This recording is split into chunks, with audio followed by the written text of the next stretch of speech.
तर मग एखाद्या राजकीय पक्षाने एखाद्याला एबी फॉर्म दिल्याच्या नंतर अशा प्रकारची जर घटना घडणार असेल तर ती चुकीची घटना आहे. शेवटी प्रत्येक गोष्टीला एक शेवट असतो. तर आता शेवटचा जो मार्ग आहे तो कोर्ट आहे. न्याय द्यायचं की नाही, मला असं वाटतं की मागील 2-3 दिवसात बिनविरोधच्या विरोधात जे काही महाराष्ट्रात घडतंय त्याच्या बाबतीमध्ये आमच्याकडे अनेक प्रूफ आहेत आणि काल निवडणूक आयोगाने देखील याची चौकशी लावलेली आहे. तर फक्त त्याची चौकशी लावून होणार नाही, कारण जे आरओ आहेत किंवा जे जिल्हाधिकारी आहेत यांनीच आधीपासून या सगळ्या गोष्टीमध्ये त्यांची इन्व्हॉल्वमेंट आहे. तर या सगळ्याची चौकशी ही निवृत्ती न्यायाधीशांच्या मार्फत व्हावी किंवा हायकोर्टाच्या निगराणीत व्हावी अशी याचिका आज आम्ही दाखल करतो. आणि जर खरंच न्याय द्यायचा असेल तर मला असं वाटतं की यात एका वेगळ्या संस्थेकडनं ही सगळी चौकशी व्हावी आणि तोपर्यंत हा संपूर्ण निकाल हा राखून ठेवला पाहिजे. कारण अशा प्रकारे जर निकाल लागायला लागले तर याच्या आधी मतदार विकत घेतला जात होता, आता उमेदवार विकत घेतला जातो. आम्ही प्रूफ देतोय की एक उमेदवार स्वतः डीसीएमच्या घरी जातोय, एंट्री करून जातोय, एक पोलीसवाला त्याला घेऊन जातोय आणि त्याच्यानंतर तिथून निघून तो जर फॉर्म पाठी घेत असेल तर मग एखाद्या राजकीय पक्षाने एखाद्याला एबी फॉर्म दिल्याच्या नंतर अशा प्रकारची जर घटना घडणार असेल तर ती चुकीची घटना आहे. या संपूर्ण निकालाच्या विरोधात हायकोर्टाने स्वतः लक्ष द्यावं अशी आमची आज मागणी आहे. त्यासाठी आज आम्ही हायकोर्टात आलेलो आहोत. बघा, आमच्याकडे बरेचसे पुरावे आहेत. एक तर आरोनी केलेला तिथला तो घोळ की आम्ही एका केसमध्ये आम्ही ऑलरेडी नियम असा सांगतो की स्क्रुटनी सुरू व्हायच्या अर्धा तास आधी तुम्हाला ते जे जमलेले फॉर्म आहेत ते बाहेर डिस्प्ले करायचे असतात. ते फॉर्म चेक करून उमेदवार त्याच्यावर ऑब्जेक्शन घेतो. पण त्या बाईने तो फॉर्म लावलाच नाही. तो फॉर्म लावला 3:30 वाजता. 3:30 वाजता तो फॉर्म लावला.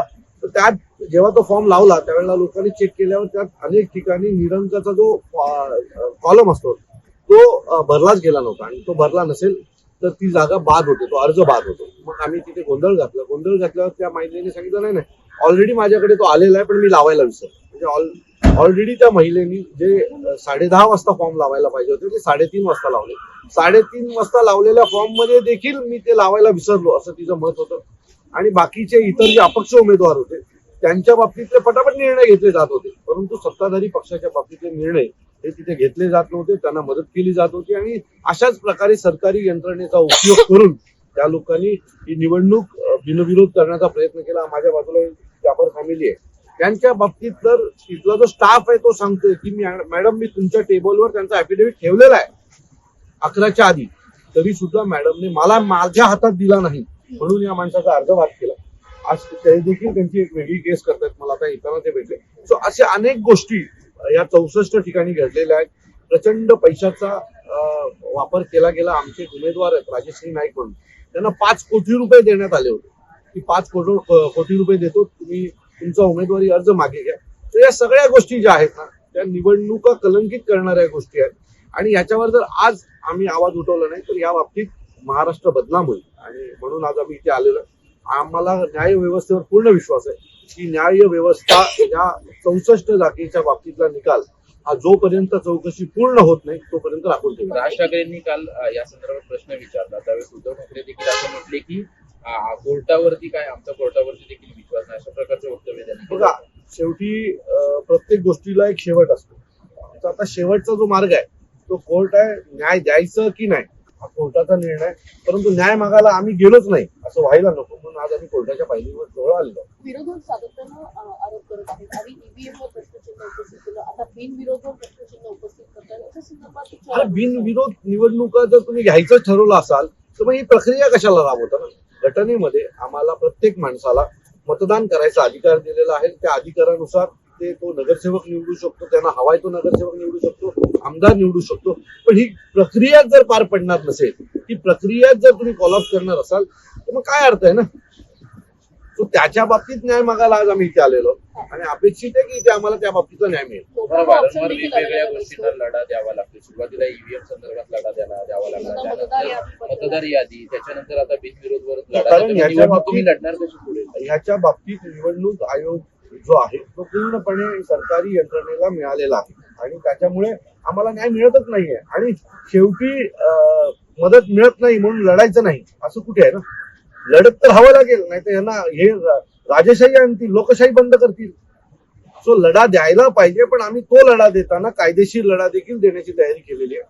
आणि एका बाजूला रस्त्यावर जे काही लढायचं आहे ते आम्ही रोज लढतोच आहे, पण त्याच्यासोबत कायदेशीरही लढाई आम्ही याच्या पुढे लढणार आहे. मोठा हा ऑप्शन असताना बिनविरोध अशा संदर्भातला उल्लेख करणं मी परत सांगतो, नोटा हा देखील एक ऑप्शन, बरोबर आहे. आता नोटा ऑप्शन जर तिथे असेल तर मग नोटा आणि जो काही एक उरला तो उमेदवार यांच्यात निवडणूक झाली पाहिजे.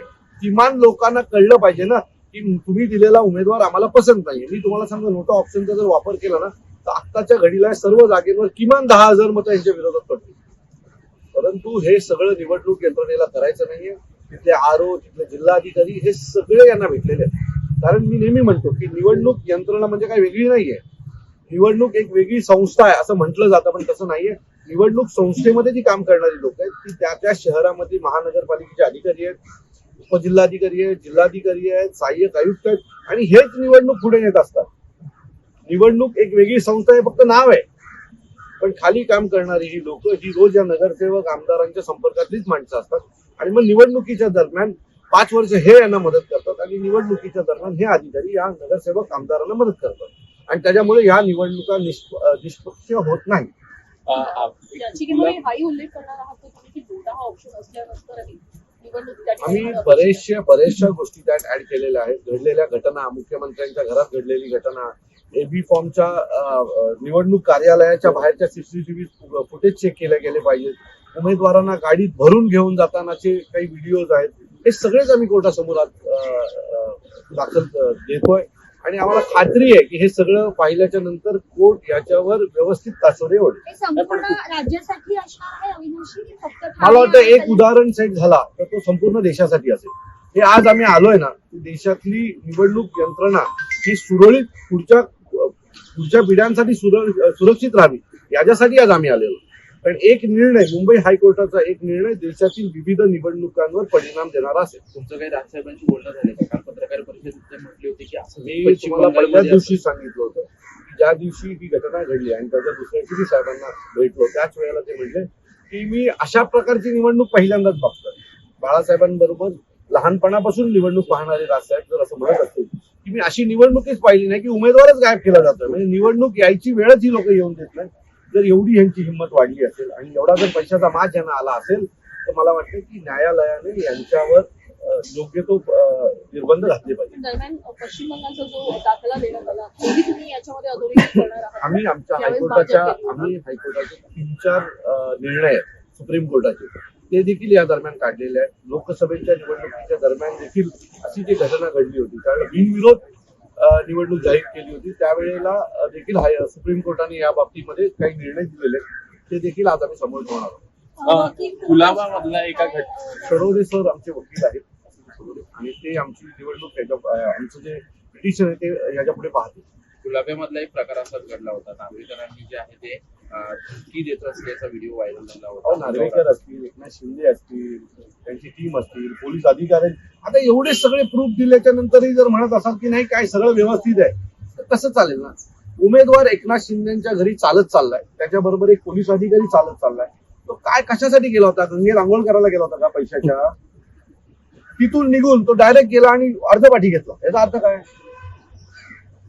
एक विधानसभेचा अध्यक्ष तिथे उभा राहून धमक्या देतो फॉर्म पाठी घेण्यासाठी, तरी तुम्हाला अजून प्रूफ हवेत आमच्याकडनं, आणि तरी तुम्ही जर बोलताय की नाही निवडणूक बरोबर चाललेली आहे, त्यात कुठलाही दबाव नाही, तर मला असं वाटतं मग लखला पाहिजे तुमची निवडणूक तुम्हाला सगळ्यांना. काल अमितजींनी देखील एक आवाहन केलं होतं, जेव्हा ते सोलापूरला गेलेले ते असं म्हणाले होते की तुम्हाला जिंकायचंय तर तुम्ही जिंका, पण खून खराबा करू नका. बरोबर आहे, आम्ही माघार घ्यायला तयार आहोत. अशा बरोबर आहे. माझी भूमिका तीच आहे.